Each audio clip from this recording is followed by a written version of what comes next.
स्वागत है आप सभी का मेरे यूट्यूब चैनल पे। तो फ्रेंड्स, आज हम देखने जा रहे हैं रिएक्शन वीडियो में इंदिरा गांधी नहर बोल रही हूँ। तो चलिए देखते हैं आज का वीडियो। मैं इंदिरा गांधी नहर, वही नहर जिसे राजस्थान के रेगिस्तान की जीवन दायिनी के नाम से जाना जाता है। मैंने बंजर रेगिस्तान में हरियाली लाने का काम किया है। जहां एक समय तपती धूप में जाना कोई पसंद तक नहीं करता था, वहां चेहरों पर मुस्कान और खेतों में खुशहाली लाने का काम मैंने ही किया। जैसा कि मेरे नाम के साथ भूतपूर्व प्रधानमंत्री इंदिरा गांधी का नाम जुड़ा है, तो आप लोगों को लग रहा होगा कि मेरा निर्माण इंदिरा गांधी ने करवाया होगा, लेकिन असल में ऐसा नहीं है। मेरा पुराना नाम गंग नहर था, जिसे बाद में बदलकर इंदिरा गांधी नहर कर दिया गया।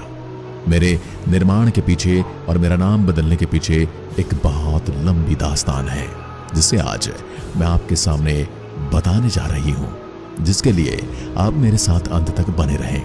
आपके सामने मैं कुछ ऐसी बातें उजागर करूंगी जो शायद आपने नहीं सुनी होंगी। मैं आपको इस कहानी के शुरू में लिए चलती हूँ। थार का मरुस्थल, ये दुनिया का 17वां सबसे गर्म मरुस्थल है। जब भारत और पाकिस्तान का बंटवारा हुआ तो ये मरुस्थल भी बंट गया। पाकिस्तान में सिंध और पंजाब को मिला इस मरुस्थल का एक छोटा सा हिस्सा, लेकिन भारत को इसका एक बहुत बड़ा हिस्सा मिला, और उसमें भी 90% मिला राजस्थान को।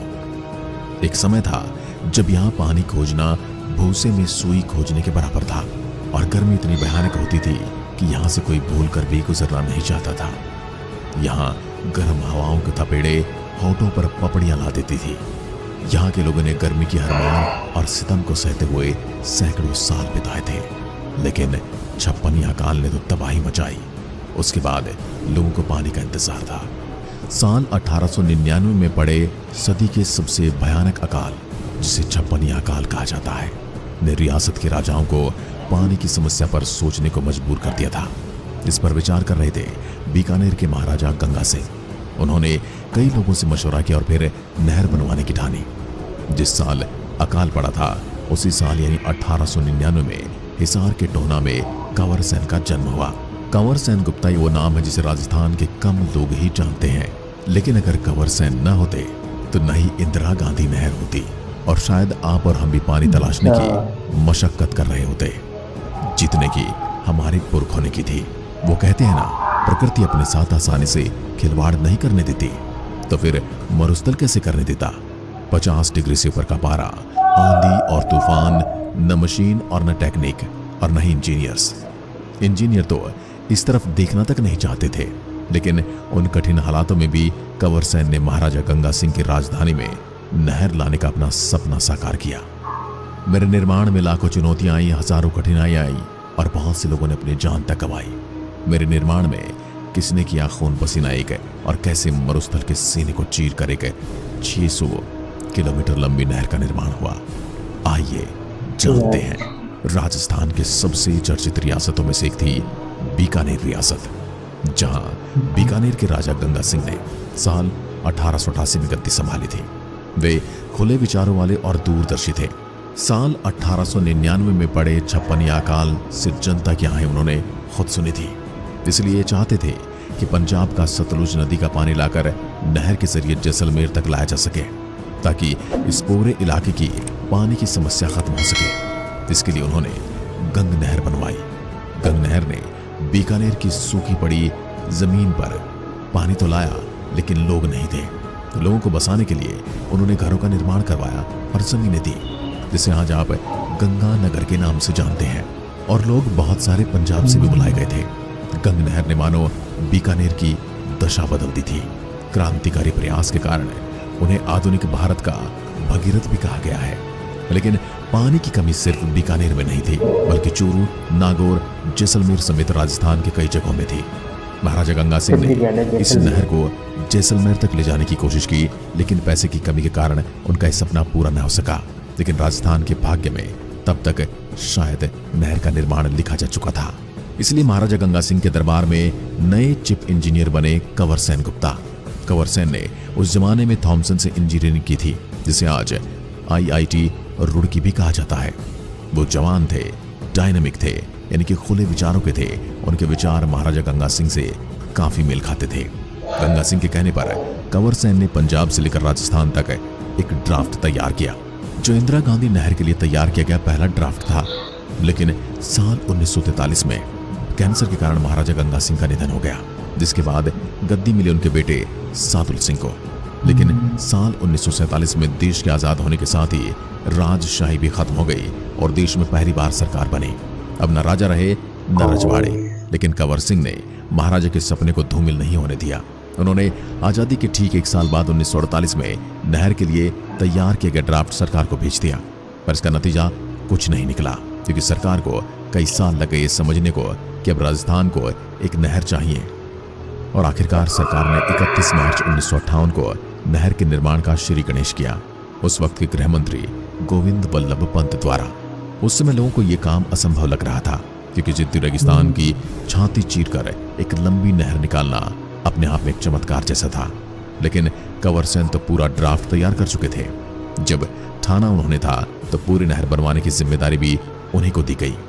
इस नहर परियोजना का नाम दिया गया राजस्थान नहर परियोजना, और ये तय किया गया कि पानी पंजाब देगा। पंजाब भी एक अच्छा पड़ोसी होने के नाते पानी देने को तैयार हो गया। पंजाब के फिरोजपुर में हरी के नाम की एक जगह पर सतलुज और व्यास नदी का संगम होता है, और यहीं पर हरी के बैराज बनाया गया। इस बैराज से नहर निकालकर राजस्थान लाई जा रही थी। लेकिन यही तो असली समस्या थी। जब पंजाब पानी देने के लिए तैयार था और राजस्थान पानी लेने के लिए तैयार था, पर थार का यह मरुस्थल ही नहर के निर्माण के लिए तैयार नहीं था। तभी तो एक से बढ़कर एक समस्याएं तैयार हो गई। गर्मी में भयानक गर्मी पड़ी और सर्दी में भयानक ठंड, धूल भरी आंधियां, रेत के बवंडर, मौसम इतना खराब कि कोई भी इंजीनियर यहां काम करने के लिए तैयार ही नहीं होता था। उस वक्त ना ही कोई आधुनिक मशीनें थी, लेकिन कंवर सेन और उनकी टीम तैयार थी। वो जानते थे कि इन हालातों में रेगिस्तान का जहाज ही काम आ सकता है। इसलिए ऊंटों को मिट्टी खोदने के काम में लाया गया। सबसे मेहनती कहे जाने वाले जानवर गधों ने ऊंटों का साथ दिया। हजारों मजदूरों को सैकड़ों जानवरों ने कई घाटों पर काम किया। इंजीनियर्स ने भी बिना थके कई घंटों तक काम किया। लेकिन भयानक गर्मी और आंधियों ने ऐसे हालात खराब कर दिए थे कि ये शब्दों में बयान नहीं किया जा सकता। मौसम की मार, गर्मी, आंधी से तंग आकर इंजीनियर से काम छोड़कर बीच में ही जाने लगे।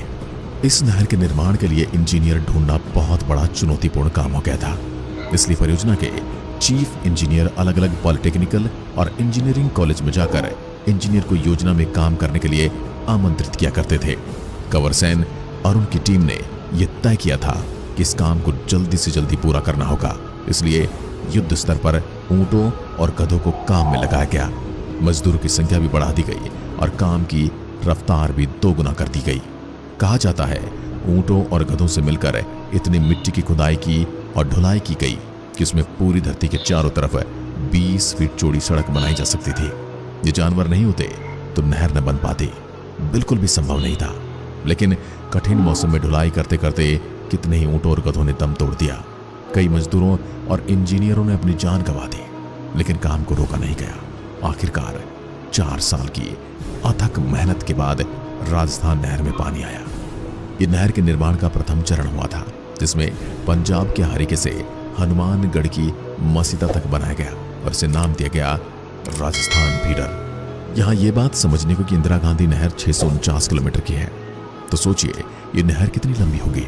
अब एक ही बार में इतनी बड़ी नहर बनाया जाना संभव नहीं था। इसलिए पहले राजस्थान फीडर बनाकर पानी लाया गया और फिर आगे जैसलमेर तक पहुंचाने के लिए मुख्य नहर बनाई गई। इसलिए इस नहर परियोजना में 2 नहरें शामिल हैं। पहली राजस्थान फीडर जो कि 204 किलोमीटर लंबी है और दूसरी 445 किलोमीटर लंबी मुख्य नहर।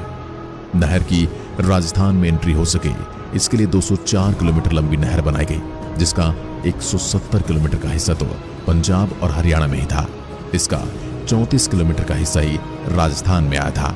लेकिन राजस्थान के लोगों को निराशा न हो, इसलिए पहले चरण में ही मुख्य नहर को भी 189 किलोमीटर लंबा हिस्सा तैयार कर दिया गया था।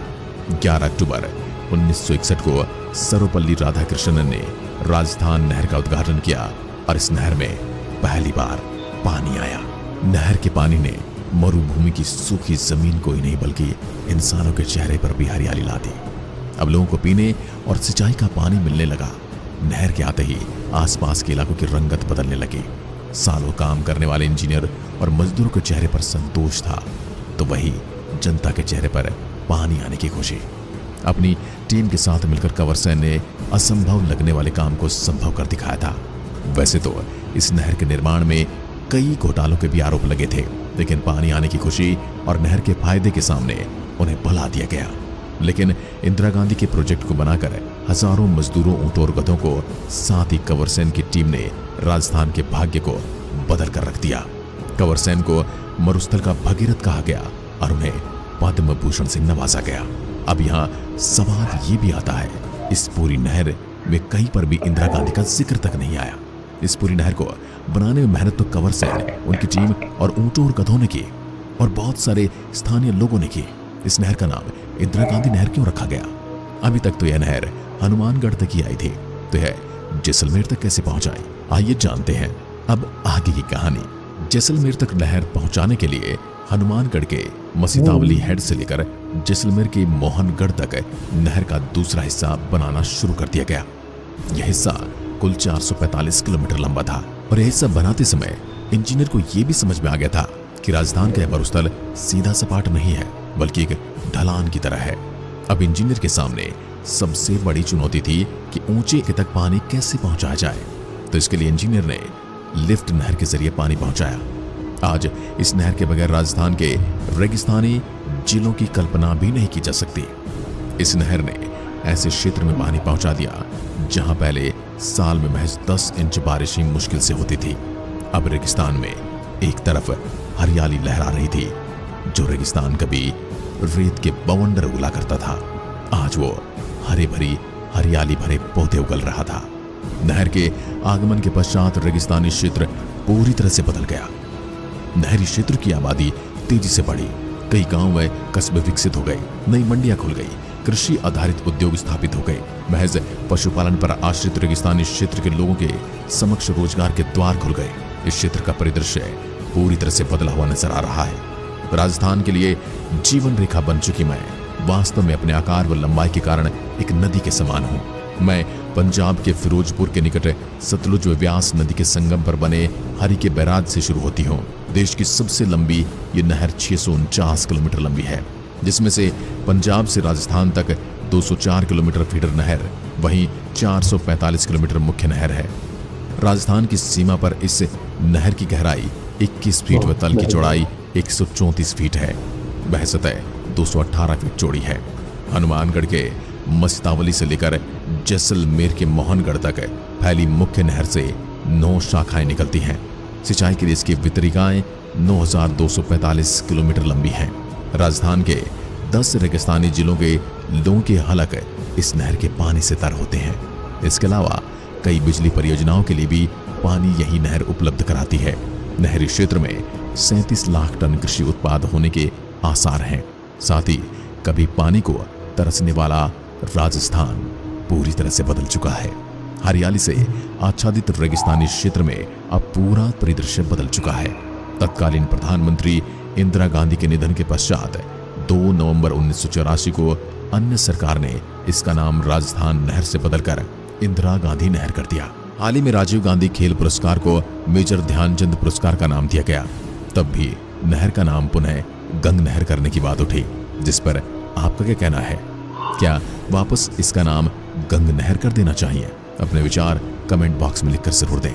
साथ ही अभी तक चैनल को सब्सक्राइब नहीं किया है तो चैनल को सब्सक्राइब करें और बेल आइकन को जरूर दबा दें। धन्यवाद। जय हिंद, जय भारत। तो ये था फ्रेंड्स आज का वीडियो, बहुत ही मजेदार था। मेरे चैनल को लाइक कीजिए, सब्सक्राइब जरूर कीजिए।